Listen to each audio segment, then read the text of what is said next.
Од стручните експерти и од комисијата немаме ние таков заклучок дека од тие датуми што вие ги спомнувате дека во тој период ќе почне со укинување на полицискиот час и со олабавување на другите рестриктивни мерки. Туку засега остануваат во сила мерките кои што се преземени и истите да се почитуваат.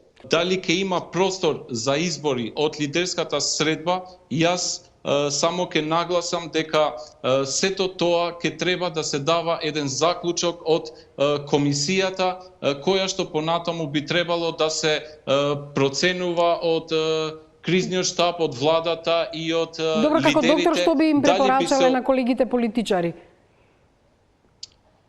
Моментално, според овие бројки, мислам дека и според комисијата, мислам дека во нареден неколку дена не би можело истото да се спроведува. Но сепак, ако имаме дневни информации во тек на наредниве недели, за една, за 2 недели, и врз основа на тие статистики и тие истражување, ако овој број на 14 дена е под 5%, мислам дека тогаш би имале простор да се разговара на ова тема.